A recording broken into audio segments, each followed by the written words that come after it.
We took it all. We brought them to our land. An endless night, ember hot and icy cold. The rage of the earth. We made this curse. Carved it in the blood on our backs. We did not see. We could not, but she did. And in the end... What will I become? Senua's Saga. Hellblade 2. Play it now with Game Pass.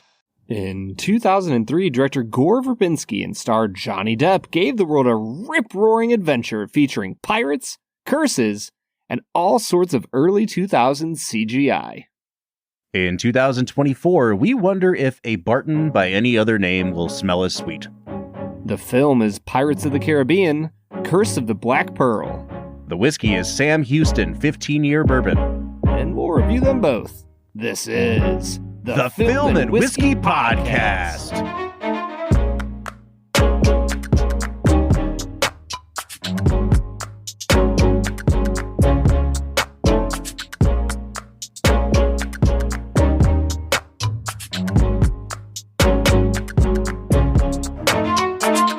Welcome to the Film and Whiskey Podcast, where each week we review a classic movie and a glass of whiskey.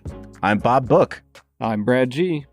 Brad, I am very excited for this week's movie, which is called Pirates of the Caribbean, The Curse of the Black Pearl. And I'm excited for it, Brad, for a number of reasons, but this feels like, in a lot of ways, a turning point for this season of the podcast. And folks, if this is your first episode with us, welcome aboard. This season, what we're doing is we're reviewing movies that were the highest grossing films of each year from 1988 to 2019. We are in the smack dab in the middle of the early 2000s here, and we've been teasing, or I guess foreshadowing, what is to come with the Disney and Marvel-fication of everything. And this feels like the first real foretaste of what is in store for us, Brad. But it's also like a really interesting cross-section of a movie, because there's very little CGI in this movie comparatively, to what is to come for us. Oh, yeah. There's a lot. I mean, there's hand-to-hand combat. There's swashbuckling. There's old school movie making here, but it's also a Disney film based on Disney IP. And so it just really feels like we're kind of situating ourselves at the apex here, and we're going to tip down into Disneyville from here on out, Brad. Yeah, I mean, the thing that I noticed that felt like a foreshadowing of what was to come was the bloodless violence. This is a incredibly violent movie, Bob. Oh, yeah. I mean, they are getting it in the fight scenes, which I love. Really, truly enjoyed. But there's no blood. And when there is, it's like I just pulled my sword out of somebody and I'm cleaning it off. Right. And it's very obvious, stage blood. But there's no actual blood spatters all over the decks of these ships, which, man, these things would be painted red because, wow, Gore gets after it in this, man. Yeah, I mean, this is a movie in which you see people get hit by cannonballs. And fun fact, Brad, I never knew this about cannonballs. All they really do is kind of lift you up off your feet and carry you across the room. They don't actually blow you apart. No, that's it, man. They're just transportation devices. Really somewhat ineffective for how they're portrayed in most other films. Oh, man. Okay, let's do this even before we get into the meat of our episode here, Brad. I want to situate ourselves in the year of our Lord 2003, where the highest grossing film of the year was actually The Lord of the Rings, The Return of the King. But we've already reviewed that film. Are you sure we can't review that again? I would be happy to, because what a movie. It's better than this movie. This is a good movie, but come on, folks. Yeah. It's The Lord of the Rings we're talking about here. It sure is. I think this is kind of a good comparison point to Return of the King, though. And here's where I was going to go. It was a really big deal at the time this movie was released that a Disney movie under the Disney banner, it was not just something Disney distributed under Buena Vista, which is their video marketing team, or Touchstone, or anything else that Disney had their hands in. It was a Disney labeled movie that was PG-13. And I remember this is big. This is new for Disney. They never do PG-13. And I think that as you watch the movie, there's definitely like some tension between how family friendly this wants to be and also how violent of a movie it is. And I think you've already kind of pinpointed, they try to get around it with the bloodless violence. But I definitely felt that tension kind of in the tone of the movie throughout the whole thing. Brad, do you remember where you were when this movie came out? And I mean, do you remember how big of a deal it was that it was a PG-13 movie? No and no. I am like the best podcast co-host you could have asked for, Bob. Well, that just means you have to take my word for it, which is even better. There's no questioning my knowledge. I don't know if it means that I have to. I will, because it's not a point I feel strongly about. Sure. Yeah. Sure. I mean, I remember this movie coming out because I saw it in theaters and thought it was freaking rad. Mm-hmm. Like, this movie ruled in 2003. And that's in a year where Return of the King was like far and away the best movie of the year. I think everybody still absolutely loved this movie. Mm-hmm. We've done quite a few movies from 2003, Brad. I mean, we've done Return of the King. We've done Mystic River. What else? What else came out this year that was rad? The third Matrix movie that people don't really like came out this year. Ooh. The School of Rock, 2003, baby. What a year. Perfect 7.0 movie. Speaking of perfect 7.0 movies, let's talk about Pirates of the Caribbean some more, Brad. And in order to do that, we're going to throw over to our first segment of the day, which we call Brad Explains. Brad's gonna give us the movie plot with only 60 seconds ticking on the clock. So let's go ahead and hear your take with this little segment that we call Brad Explains. Brad Explains is the part of the show where Brad breaks down the plot of the movie that he has just seen, often for the first time. Brad, how long has it been since you last saw Pirates of the Caribbean? I think Haley and I watched it maybe like 5 or 6 years ago. So this was probably my third or fourth time watching the film. This is a movie that, I watched, 3 of the sequels to, and then kind of gave up. I don't think I saw the last one that came out. But I don't know that I've actually gone back and watched this movie since 2003. Like, it's a movie that I've always liked and I'm familiar with, but I literally cannot remember the last time I saw it. So I think it may have been in the theater, 21 years ago. Sheesh. That's a long time, Bob. Out of all the movies that you've returned to, why is this not on that list? I don't know. Hey, man, this is not called Brad Interrogates. This is called Brad Explains. What are you doing right now? I'm curious. Bob, you return to so many movies. You have movies in your catalog that you've watched 20 times. True. That are terrible movies like School of Rock. So what has kept you from watching Pirates of the Caribbean again? I don't know. And I was really, really excited to return to it this time because this film has kind of garnered a reputation over the last 10 years or so. People have really reevaluated Gore Verbinski because it's been a long time since he's made a movie as this great workman-like director of the early 2000s. And so I remember loving this film. I was super pumped to revisit it. I don't think there was ever a reason for me not revisiting it. It just, just didn't happen, man. You got to make room for School of Rock for the 20th time. I guess, man. All right, before you start your Brad Explains segment here, one point of clarification, and I think we are in agreement on this, Brad. The region that they are sailing around is called the Caribbean. But when you refer to this movie, you have to say Pirates of the Caribbean. You cannot call it Pirates of the Caribbean. Yeah, no, that is like not kosher. Yeah. No, you have to mispronounce it on purpose just because that's how this movie is pronounced. I don't make the rules, folks. Do you want to inform the listeners about your views on Reese's? No, there is no views on Reese's. The man's name was Reese. He made a peanut butter cup. They added an apostrophe S. Reese's peanut butter cup. There is no Reese. He did not make PCs. This is not even a discussion that needs to be had. I don't understand how people mispronounce it. I don't know. It sounds like you want to have a conversation about this, Bob. Brad, you have 1 minute on the clock to break down the plot of Pirates of the Caribbean, The Curse of the Black Pearl, and go. Pirates of the Caribbean, The Curse of the Black Pearl is a film about pirates. Who would have thought, Bob? In the Caribbean. Yeah, they are in the Caribbean. This movie follows a trio of characters played by Johnny Depp, Keira Knightley, and Orlando Bloom, all of whom unite on an adventure to return a lost Spanish cursed coin to a chest so that a bunch of pirates can be freed of their curse. And that's it. Yeah, I mean, pretty much. Yeah. Wow, I don't know. I don't know how to so like succinct. get more granular without really getting into the weeds. So I think I'll just leave it there.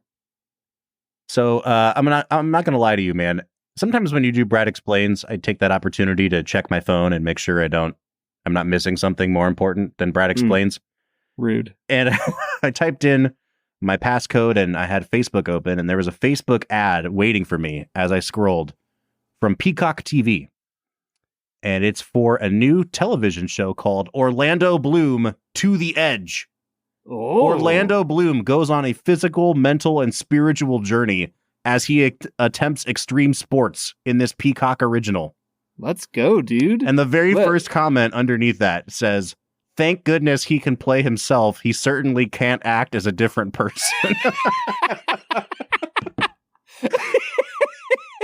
And man, oh man, am I grateful for that comment, because that is the perfect jumping off point. After Brad Explains, we usually talk about performances. I would like to start with Orlando Bloom. We have seen him now this is the 5th Orlando Bloom film we have reviewed on this podcast after the 3 Lord of the Rings and Elizabethtown. Say, not the worst movie we've seen him in. But maybe his worst performance. And I got to be honest with you, man. As Legolas, he is like perfectly cast because he has just this softness to his demeanor. And he's also like the 11th lead of that movie. Yeah, there's no personality. I'm going to be honest with you, dude. Orlando Bloom's not a good actor. And I think it showed up pretty strongly here. He has great facial hair in this movie. But other than that, he is just a walking goatee. And it's pretty bad, dude. I am in like 80% disagreement with you. What? I think he's like solid in this movie. He is as solid as he can be. Because, fun fact, folks, Orlando Bloom, not a good actor. I think that this movie covers up for a lot of his flaws by allowing him to be very self-righteous throughout this movie. And I think that like playing self-righteous is probably one of the easier things to do, where he's just very sure of himself throughout the film. And I think that the little moments they give him where he's kind of questioning who he is and the things that he believes, he gives like just enough with his eyes and with his body language that I'm like, okay, I kind of believe that you're going through something right now. Mm-hmm. So I think it's like a solid B- performance here. Yeah, I think, if you've ever looked at advanced statistics for sports, there's a statistic called VORP, which is value over replacement player, which is basically measuring how much value are you providing to your team above and beyond what we would consider like an entry level player at your sport. So like the last guy off the bench. I think about that all the time for replacements for you as my co-host. Yeah. Luckily, I'm knocking it out of the park in my podcast VORP. Usually. Orlando Bloom is like right on the edge, man, of being replacement level. I think you could slot in any number of young up and coming actors in 2003 into this role, and it's roughly the same or better. You know what I mean? Like we had a long conversation last week about Hayden Christensen. I don't know that you couldn't put Hayden Christensen here and it would be pretty much the same. Orlando Bloom is just very, very pretty. But I don't really think there's much else going on there. And you're right. In this movie, you don't really need that much else because there are huge characters elsewhere. But yeah, I mean, even like the character of Norrington, in a weird sense, has a bigger personality than him. Right? Like obviously he's this very restrained British commandant, but like the way he presents himself, I love the performance of whoever plays Commander Norrington, because he's incredible. I like how you couldn't be bothered to look up like the fourth lead of this movie. No, I love the performance of whoever plays him. Uninterested, Bob. His name's Jack Davenport, by the way. Yeah, Jack Davenport gives a great performance. Here's how little I remembered this movie. In the sequels to this movie, Tom Hollander plays like the evil British commander that is chasing Jack Sparrow. And he's so good. He's so good. I thought that he was in this. I don't even remember Norrington. Like, I don't remember this character at all. The guy was fine. Jack Davenport is fine. But I was a little bummed out when at no point in this movie I saw Tom Hollander. Yeah, I mean, that's an example of VORP in movies, right? Like Jack Davenport does a solid job. I think he's like a solid B+ performance with a decently well-written character. Tom Hollander is going to knock it out of the park. Like, come on, man. Now, the reason that I bring up Orlando Bloom so quickly, I don't usually jump in with like, here's my least favorite person in this whole movie. Let's crap on him for 10 minutes. But it's because his counterpart in this movie, Keira Knightley, is so good in this movie, Brad. And I think that, I don't know that we've ever talked about, well, we did Pride and Prejudice. So we've talked about Keira Knightley, I think, one time on the podcast. I really think she is one of our best working actresses, and she has been at it for decades and decades now. We've become so used to her that we barely talk about her anymore, and I think her good roles are starting to become few and far between. But every time I watch a movie with Keira Knightley in it, it's like, how was she not the biggest movie star in the world for at least 10 years there? She is so magnetic, and this performance in particular requires so much of her in terms of being, you know, demure and deferring to propriety, but then also like 10 minutes later kicking ass. Like, she has to be both Pride and Prejudice, and she has to be Marion in Raiders of the Lost Ark. Mm-hmm. And I think... Go ahead. She does it at age 17. That was my next point. When this movie comes out, she is 18 years old. And she, more than perhaps anybody I can think of in the last 30 years, benefited from looking like she was 27 for 15 years.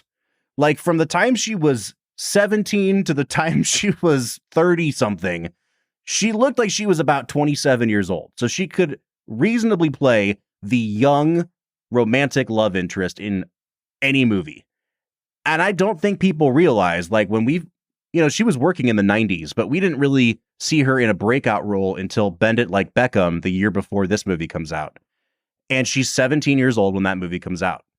And so that means that I think she's 38 now, right? Am I doing my math correctly? She's either 38 or turning 39. She's not even 40 years old. And she's been in our lives for over 2 decades as a leading lady. The only other person I can think of that did that is Scarlett Johansson, which we talked about that with Lost in Translation. Mm-hmm. It's just, I don't think we talk about Keira Knightley enough. She's one of my favorite actresses.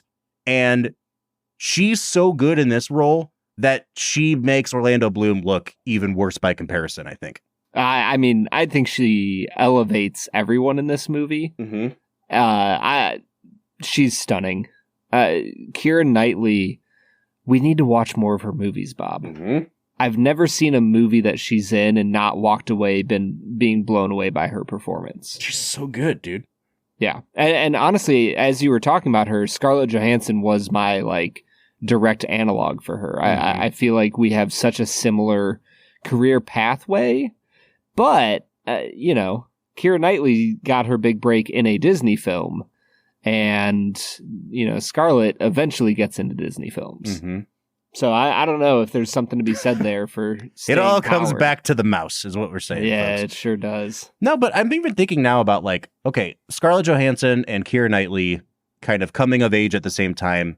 2 very different career paths, I feel like, but what separates them as actresses? And I think Scarlett Johansson, I think about a movie like Marriage Story, and what's so good about the way Scarlett Johansson acts in Marriage Story is that she's not trying to suppress emotion, but she tries to keep her emotions under control. And so when she finally cries, it's like, it's not just like the dam breaking, but you can see a person struggling to try to tamp down their emotion.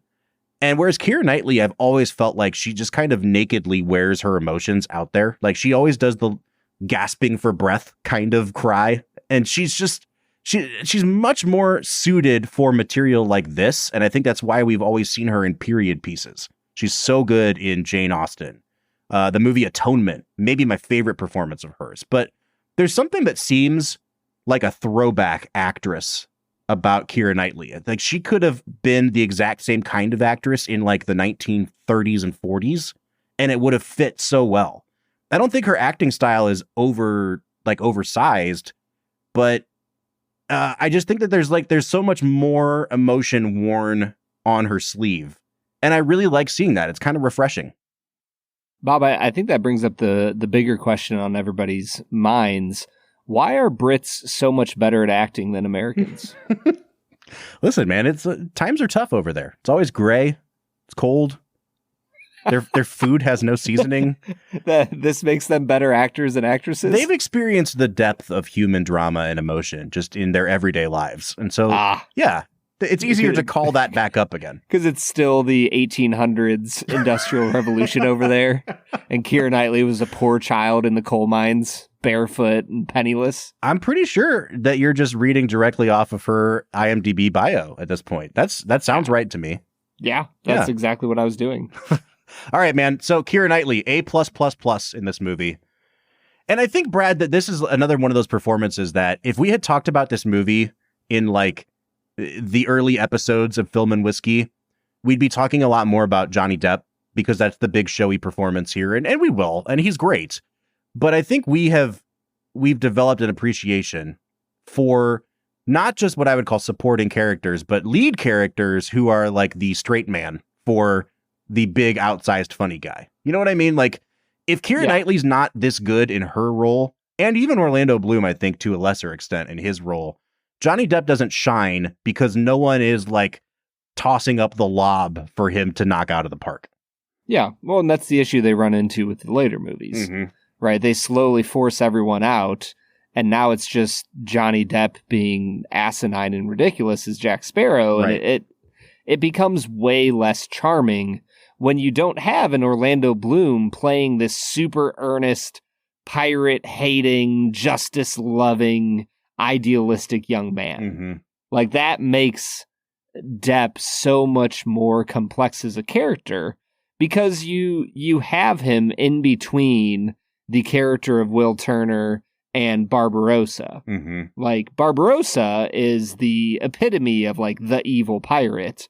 And Jack Sparrow's, somewhat in between there, but you need those extremes on either side of him to make his character endearing and funny and believable as he kind of waffles between those two edges. I mean, I think as with most comedic characters, the character gets more and more broad as the movies go on, to the point where, like Brad, you and I are big fans of How I Met Your Mother. Like season 8 and season 9, Barney it's like a little much at that point. You're like, this isn't even a human anymore. It's like every time I accidentally stumble upon an episode of The Big Bang Theory, and it just like it makes me cringe because it's like, what? In what world do people think these characters are funny? These don't even resemble humans anymore. That's Jack Sparrow. Like he gets to a point where it's just the drunken swagger it takes over everything. There's just nothing there anymore except Johnny Depp trying really hard. And to be clear, like, you are talking about the later films, not this one. Yeah, I think that you can see the seeds of it a little bit in this film, too. But then every time that I'm like, oh, this is... Because I'm watching this movie, again, for the first time in 20 years, remembering that I'm pretty sure Johnny Depp gets an Oscar nomination for this movie, which is, like, huge. Like, I couldn't believe it. Yeah. And so I'm going back to it now, like, okay, did we get caught up in the hype a little bit? Is this performance good? And every time that it would tip towards, okay, hey, in that scene, he was a little too drunken rock star Johnny Depp, then they would throw in a scene where he kind of dropped the act a little bit. And you could see, like, once his eyes kind of focus in on the person that he's talking to, and it's like, oh, yeah, Johnny Depp is killing this dude. Like, there's a reason that this character became iconic, that people still dress up as Jack Sparrow for Halloween. Like, it's a great performance. And I think more often than not, he knows how to walk the line and it doesn't tip too far into caricature. Yeah. I mean, he loses to Sean Penn in Mystic River, which is wild. That was a great performance. Is that my daughter in there? Come on, dude. It's so good. Oh, man. Would Sean Penn have made a good Jack Sparrow is the question here. Oh. I think he takes it too seriously. Yeah, I don't think he does. Actually, let's put all of the actors in a leading role from 2004 Oscars. Would Ben Kingsley make a good Jack Sparrow? No, but he would have made a great Barbarossa. Oh, yeah. Ben Kingsley is a great actor. All right, next. Would Jude Law make a good Jack Sparrow? No, but he would have made a good Will Turner. Yeah. Oh, he would have made a hell of a Will Turner. So much more charming. All right, last one. And I think the answer to this is unequivocally yes, for all the wrong reasons. Would Bill Murray make a good Jack Sparrow? I want that movie right now. I want that movie so bad. All right, man, maybe this is a good point for us to talk about Jack Sparrow's counterpart in Barbarossa, played by Oscar winner Jeffrey Rush. Now, here's the great thing about Barbarossa. He gets more and more villainous as the movie goes on. Like when he first kidnaps, like quote unquote, kidnaps Elizabeth, and they're kind of conversing over an apple in his office. You're like, oh, I understand this guy's motivations totally. And then as the movie goes on, they need him to be more of a dick. So they kind of just make him more of a dick. Mm-hmm. This is not, even though he has like a monkey on his shoulder and is speaking with a piratey growl and says yar and stuff. It's actually not like a big scene chewing performance. Like he actually moderates and I guess modulates would be the better word, his performance to allow Johnny Depp to be even more wild than he is. And I think by comparison, it seems very grounded. And I just want to say, like, that's why Jeffrey Rush in this movie and in all the later movies works so well, is because he's not competing against Johnny Depp in who can have the bigger performance. And that's the only reason that things stay balanced here.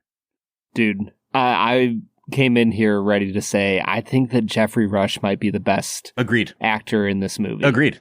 Like, he is incredible. And I think that he's, technically, I think he's in the second movie.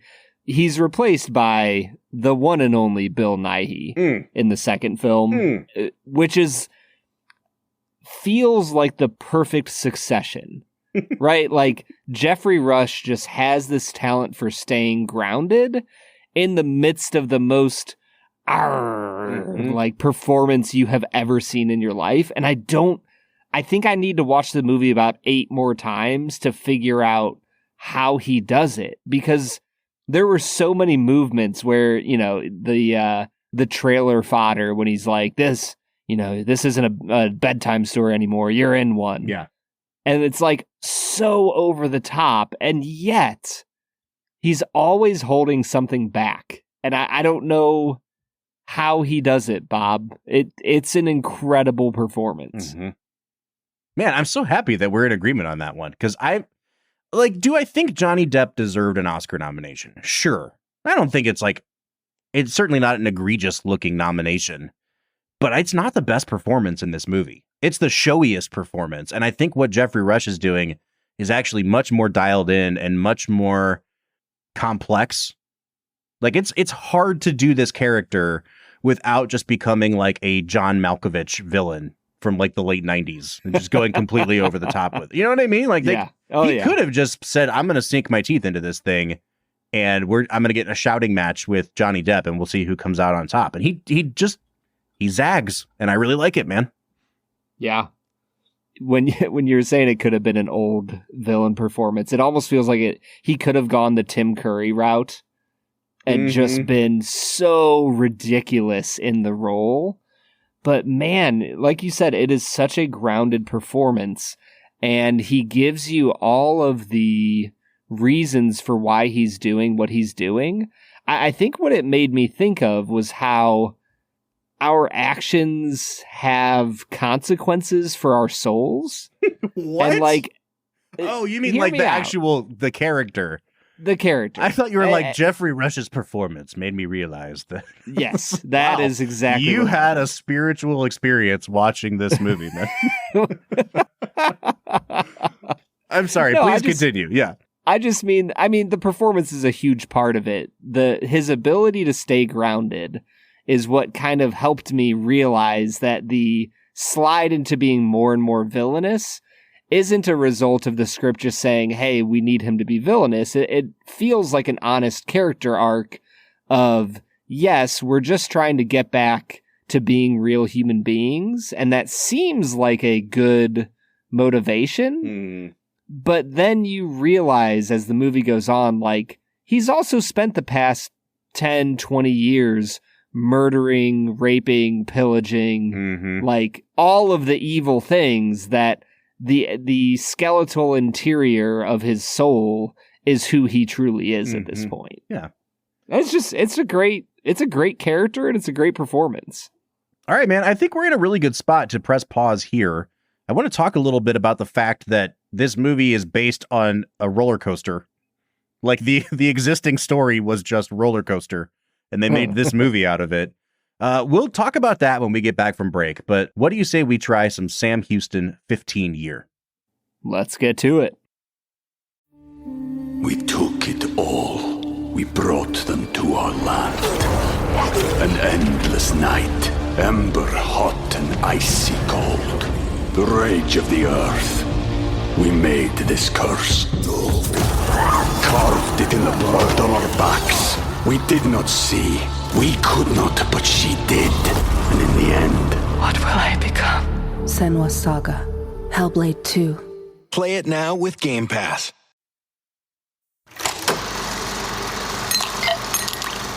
All right, today we are checking out Sam Houston 15 Year Bourbon. Now, I was trying to think of something clever to connect the Caribbean to Texas, where Sam Houston famously is from, and I can't think of a single thing. So, Brad, we're going to pretend like I had some clever connection, but honestly, it was just time for us to drink some Sam Houston.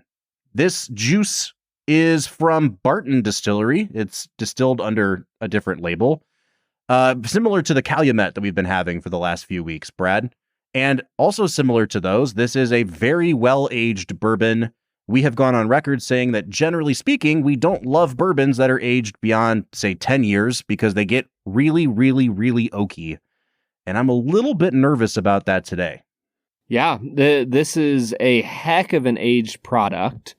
Coming in at only 103 proof, which is usually a pretty good sign.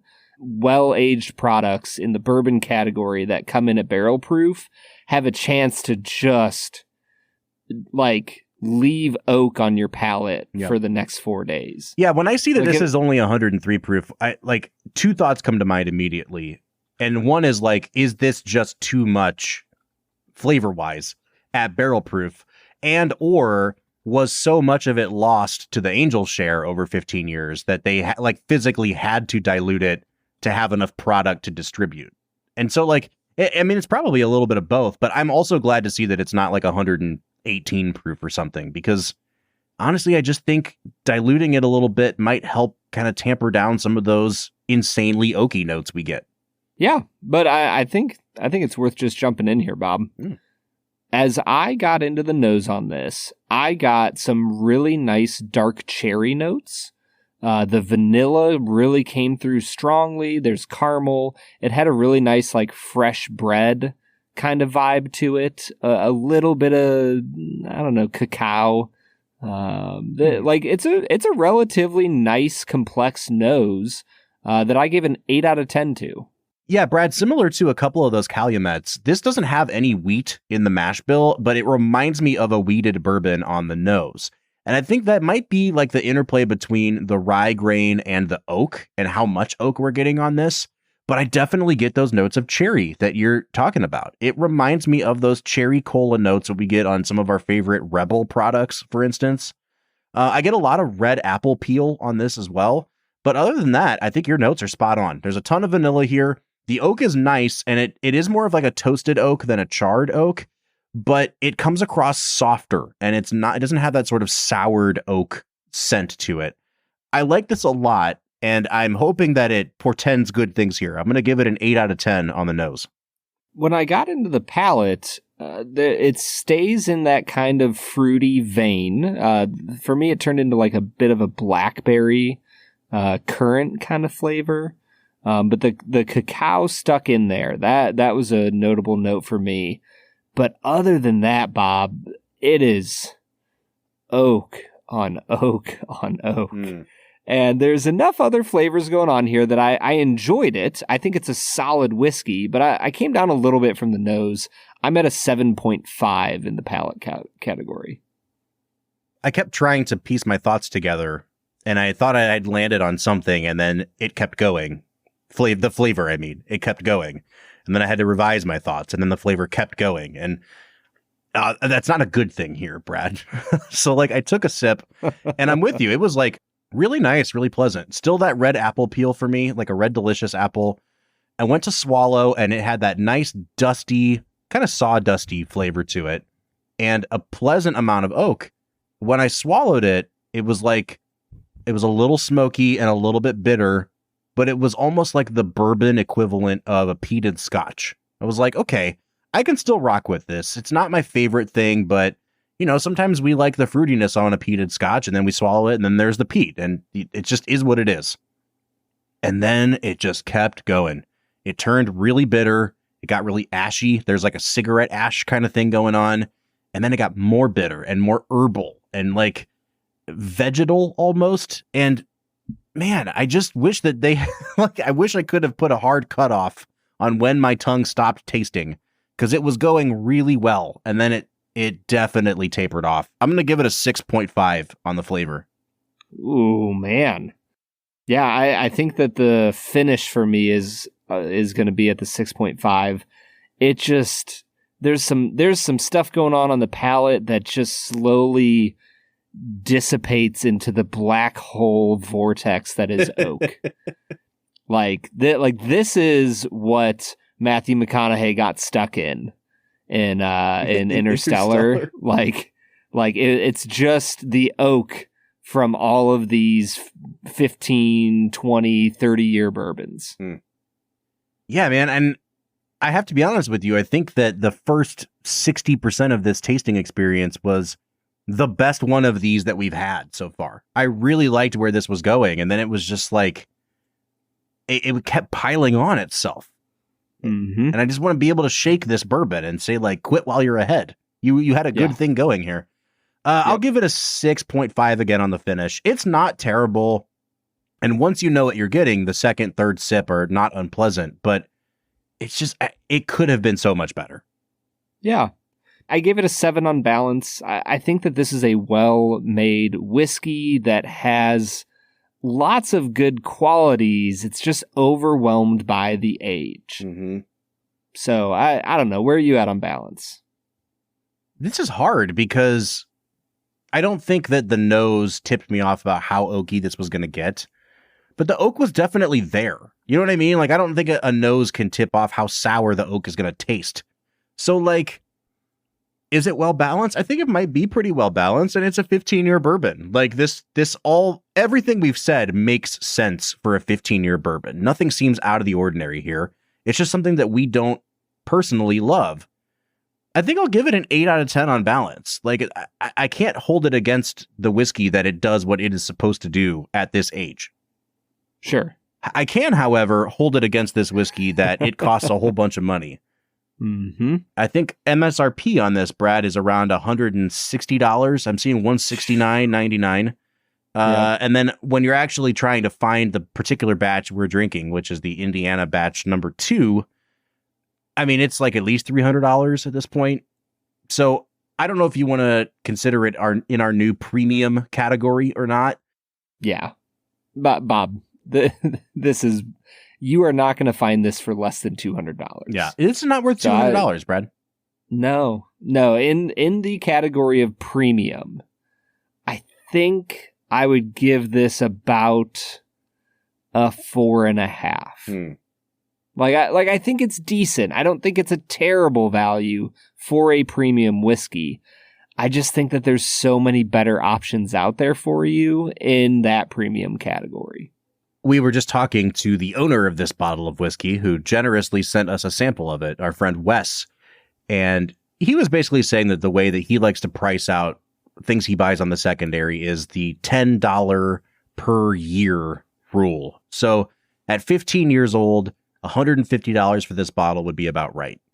So I think that if we were pricing it at $150, I'd give it a better score. The fact that you can't get it for less than at least $200 now, it's just not worth that much. I'm going to give it I'm with you, man. I'll give it a 4.5 on value. And that takes me to a 33.5 out of 50. Are you in the same place as me? Yeah, I sure am. Exact same score. I love it, man.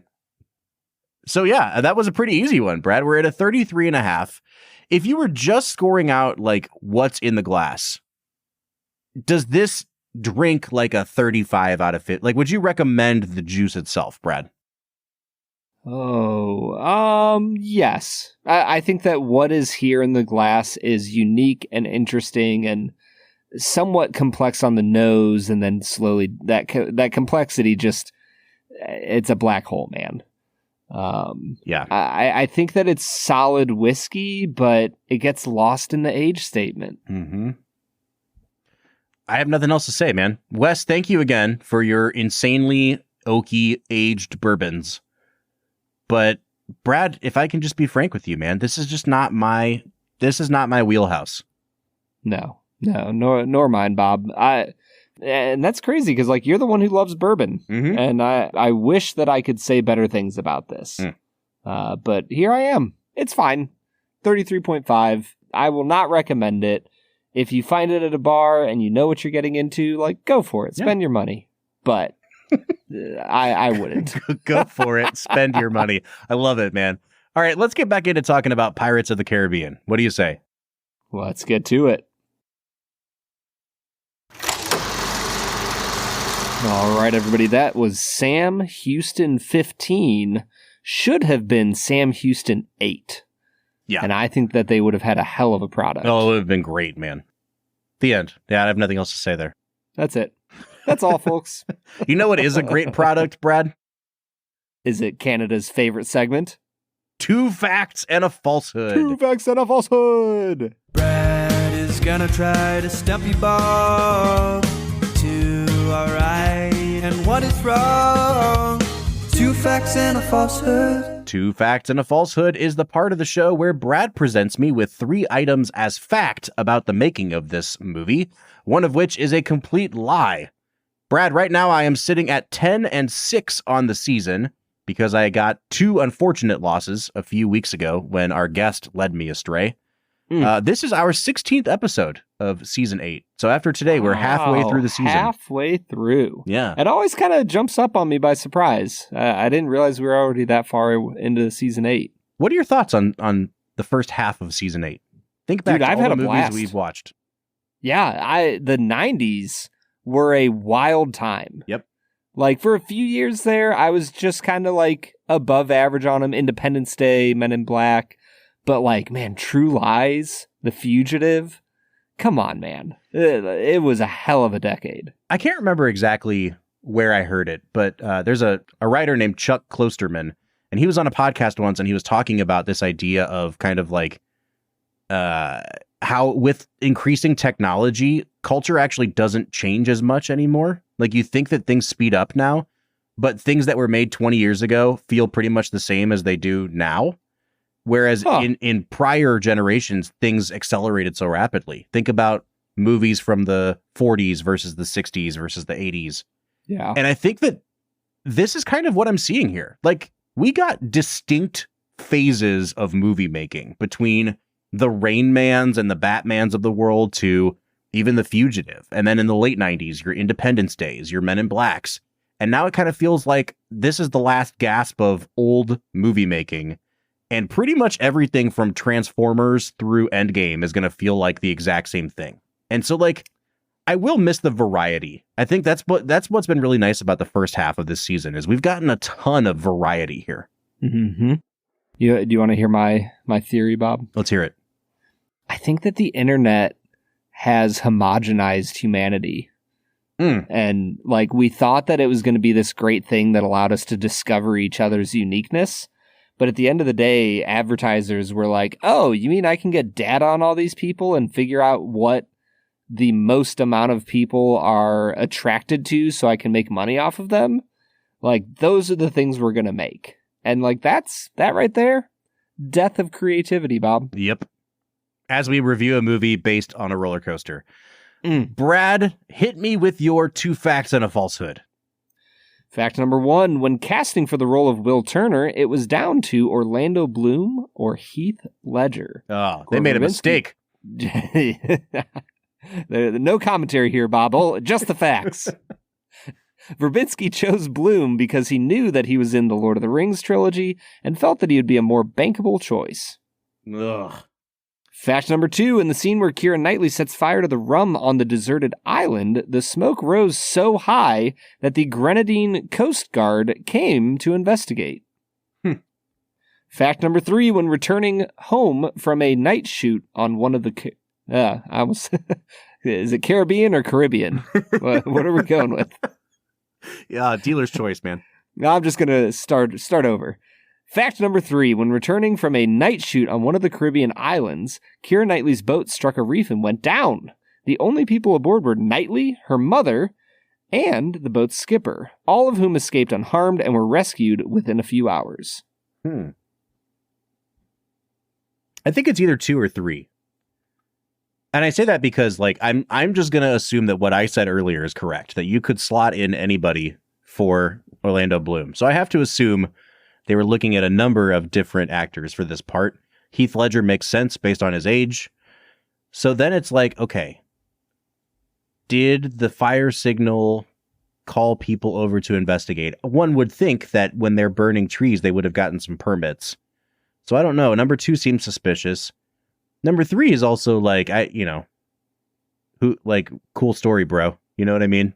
So that seems like it could be a Brad G special. A Brad G original? I was going to say number 3 is the falsehood. That one just kind of stuck out to me as the falsehood. But the more I think about it, the more it doesn't really make sense that people would come to investigate. So I'll go out on a limb and I'll go against my gut. And I'll say number 2 is the falsehood, Brad. Bob, you have done it again, proving to yourself that your gut is a terrible, terrible thing to follow. Because number 2 is the falsehood. Hey, all right. Yeah, I just don't think Disney would mess around with, like, let's burn Caribbean islands and see what happens without a permit. It just seems like the worst lawsuit waiting to happen. It'll be a good time. Yeah, it'll be a good time.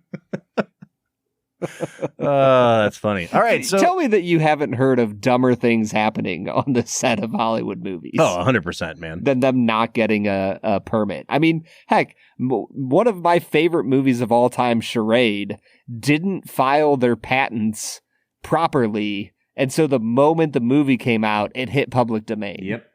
Like, and that wasn't in like 1920. That was 1965. I was like just reading a fact. Man, I wish I could remember the movie, but it was like a movie. It was Lawrence of Arabia. And I think it was like, maybe it was the costumer. You know, remember how beautiful those robes on Lawrence were.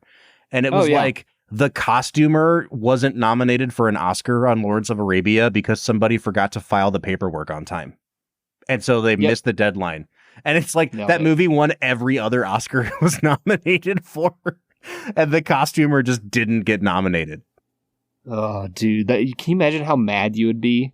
Oh, my gosh. Wait, come again? I spent all that time and effort, and I'm not going to get recognized by my peers because you didn't file paperwork? It's crazy, dude. All right, let's get back into talking about Pirates of the Caribbean. Brad, very famously, this movie is based on a roller coaster. Now, my first question to you, have you been to either Disney World or Disneyland, and have you ridden the Pirates of the Caribbean ride? As I said earlier, Bob, no and no. Oh, I don't remember you saying that. I'm sorry. I must have been scrolling and looking at the Orlando Bloom reality show. It was a answer to a different question that you asked. Oh, okay. But got it. My answer to most of your questions, whenever you ask 2 in a row to me, are no and no. You've never been to Disney? Not a single time in my life. No. Wow. No, when I was growing up, my dad worked in the construction, in the trades, And in Cleveland, you pretty much get laid off from like December to like late February, early March. And so our vacation, everybody else would come back in the fall from summer break being like, yeah, we went to like Hilton Head or Disney. And I would come back from Christmas break and be like, I went to Iowa to visit family. And it was like 20 degrees colder and like 20 more inches of snow. So that was my vacation. Okay, so the answer is no. You have not been to Disney. The answer is no, but the story. Oh, man. The real pirates were the friends we made along the way. I think that's what you're saying here. Am I right? All right, so I've never ridden Pirates of the Caribbean. That might be one that's only at Disneyland, if I remember correctly. Anyway, it's very famous. You go on the thing. The pirates are animatronics, but they're also spooky. I don't know how much story they give you when you're riding the ride. Like, is there a narrator? Are they telling you about this curse? Who's to say? But apparently Disney in the early 2000s thought this is a great idea for adapting into a fully fledged movie. And I remember thinking, this is the dumbest idea for a movie I've ever, like, even as an early teenager, I was like, this seems desperate. Like, what are we doing here, folks? And then the trailer came out and I was like, maybe that's not going to be so bad. And then I remember opening up the movie. I used to look at the movie reviews like every week in the newspaper, and it got 3.5 out of 4. And I was like, oh, this might end up being a good movie. And, fun fact, it was a good movie. But I just can't believe, like, we talk now about how soulless and hollow the adapting all of the IP stuff is. Disney's been doing this for a long time, folks. And like, it's so funny to me that we now forget that they just based a whole movie off of like, what if Roller Coaster was movie? I mean, is that, man, I am loath to say it, but I might defend Disney a little bit here. Like, is that the worst thing to do when coming up with a movie? No, I don't think so. I do think though that like, it's a balancing act, and it's one that Gore Verbinski really nailed, and all the writers on this movie too, because you want to replicate, I guess what I'd say is like the feeling of being on a roller coaster. You want this to be like a rollicking adventure, but it's not really related to like you are on a roller coaster. There's not like a lot of POV shot. Like this could be filmed like a first person shooter. You know what I mean? And I'm really glad they didn't do that, because they took the experience of like, why do we go on a roller coaster? Why do we want to go on a roller coaster that's kind of spooky? And they're like, let's expand that into a movie going experience rather than just like, we have to actually replicate what it's like being on a ride. Because I feel like there's a version of this movie that is that, and that would have sucked. Well, and that's the beautiful thing about what we got here is that I don't know if I have seen many action adventure movies that have perfect pacing the way that this film does. Mm-hmm. Like walking away from this viewing of the movie, as the movie went on, I kept waiting for the slow part where it dragged, right? Because every action adventure movie has the slow part in the middle where it drags a little bit and you have to put up with a little bit of exposition or like explaining why the bad guys are doing what they do. And even when those things kind of come around in this movie, they are so well done and they're so action oriented, and they thrust you through the movie at such a fast breakneck pace that it feels like you are on a roller coaster without any of the gimmicky things a lot of directors would do if they were told, make this like a roller coaster. Yep. Yeah, they replicate it through good movie making, not through gimmicks. Yep. Yeah. It's so nice to be in agreement with you, Brad. But I wonder what kind of audio are heartburn? Is that because of the heartburn that you get when we disagree? I do wonder, like, what kind of audio are we producing today? Because we're both just like, yep. And then there's 5 seconds of silence. And then we're like, I guess we have to move on to the next thing now. We're not arguing. It's like Skip Bayless and Stephen A. Smith just like agreeing for a whole episode. Yeah, that would be incredible. Worst first take episode of all time. All right, man. So what else have we not hit yet about this movie that you want to make sure we discuss? Because I'm pretty much tapped out. It's a really good movie. It's fun. I'm not sure if it's the classic that it's been reevaluated as, but I'm also not gonna say many words against it here. So Brad, I think you're a little bit higher on this movie than me. What am I missing here still? The soundtrack. Bob. My guy Hans? Dude, well, first off, technically credited. I don't think Hans is credited as the composer for this movie. Because he steals everything, man. Well, I've heard that said to be true. What I do know is that the entire Pirates theme is based off of one little bar from Gladiator. You know what I'm talking about? Mm-hmm. Yeah, because you mentioned it in the Gladiator episode. Yes, he took that and he gave it to his minions, and they turned it into the entire Pirates soundtrack. And it freaking rocks. Any good action movie, adventure movie needs great music. And I'm even thinking about the theme to Spider-Man from 2002. Yep. That theme freaking rocks, and it makes that movie incredible. And I think the same thing is true here. Yeah, this has this really charming, I don't want to call it cheesiness to it, because it's this big, bright, percussive, almost overbearing soundtrack. And I think that if this movie was being made today, the soundtrack would sound very different. It would have no recognizable themes, because that's just how movies get made now. But it'd be much darker. It would be much kind of more ambient and in the background. And this movie's no, every time you see British soldiers punching skeletons in the face, we're going to throw in it's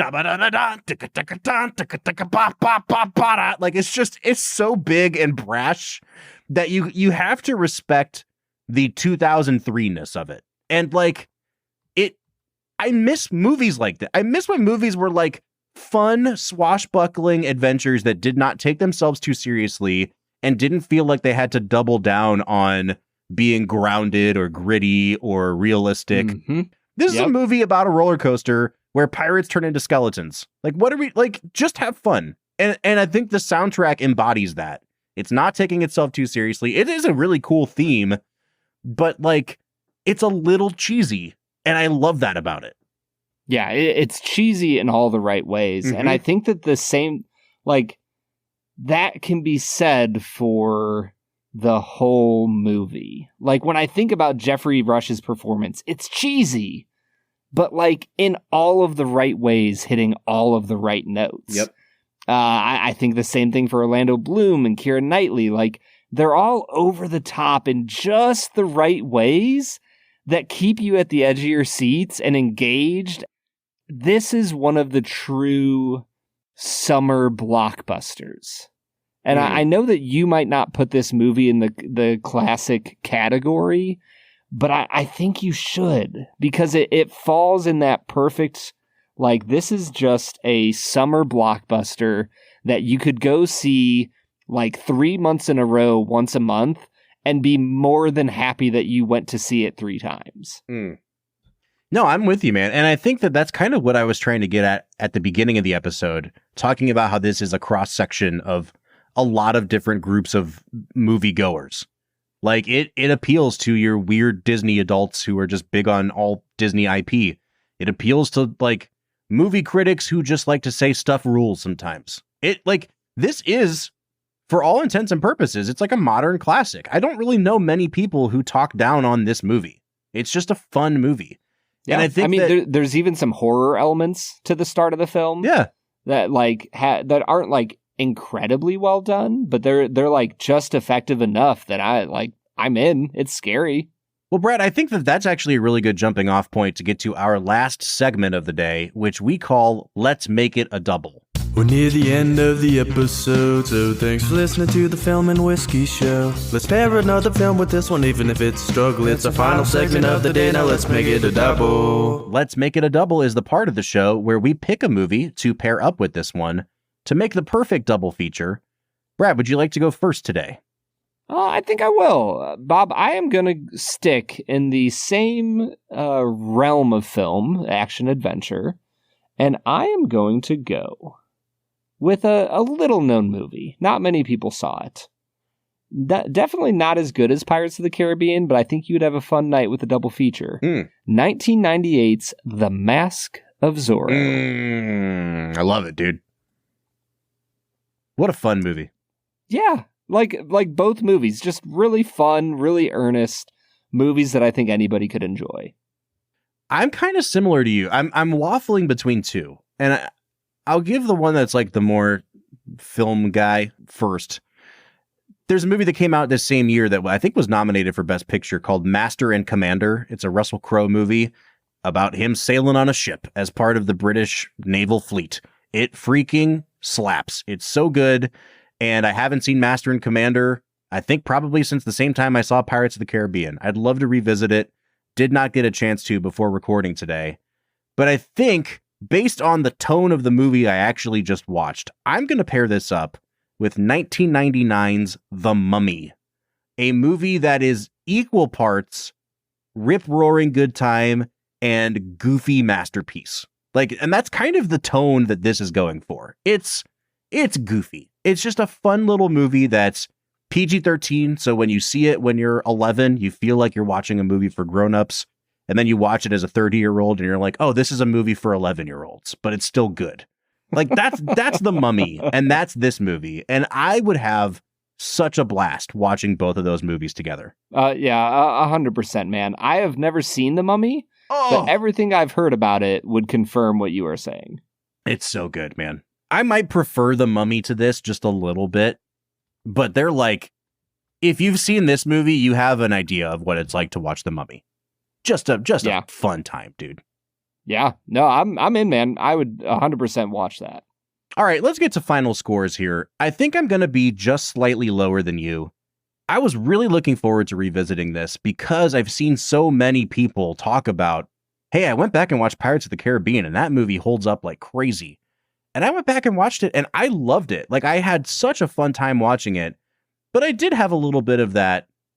This is a movie for 11-year-olds that was marketed to grown-ups.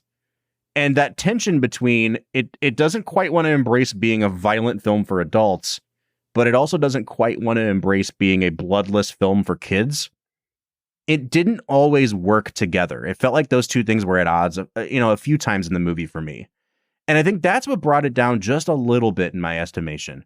But overall, man, what can you say negatively about this movie? It's an 8 out of 10 for me, Brad. I'm at a 9.5 out of 10, Bob. Wow, 9.5. And I think a large reason for that is how entertaining this was. If we scored this out in categories like cinematography and sound and entertainment value and things like that, it would get a 10 out of 10 on entertainment for me. Like I said, man, I kept waiting for it to get boring, and it never did. It kept me absolutely glued to the screen. I was exhausted and was planning on watching it over 2 nights and couldn't stop watching and watched it all in one night. That's how much I enjoyed this movie.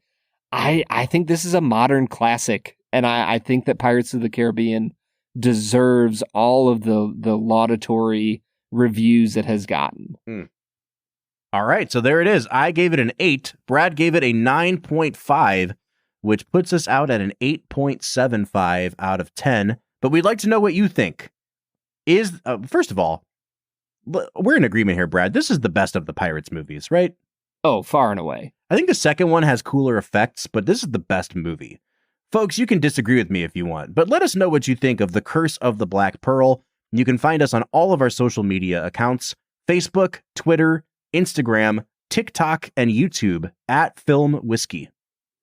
Yeah, or you can follow us on Discord. We are on there every single day talking to you guys, fans of the Film and Whiskey podcast. So if you'd like to join the conversation, you can find a link to the Discord at the end of every single one of our show notes. I don't know that there will ever be a harder pivot, a weirder left turn thematically than this week to next week in our podcast, Brad, because next week... No. I don't even want to say it, man. It feels weird. Next week, we're watching Mel Gibson's 2004 film, The Passion of the Christ. And boy, oh boy, is that different than Undead Pirates. It's basically the same movie. Yeah, I mean, come on, Yeah. Fun fact, there is not a roller coaster dedicated to this event at Disney. Yet. Could you imagine that roller coaster? The same people who built the Ark down in Kentucky are going to build that roller coaster. The Resurrection roller coaster. All right, folks, join us next week for The Passion of the Christ. Until then, I'm Bob Book. I'm Brad G. And we'll see you next time.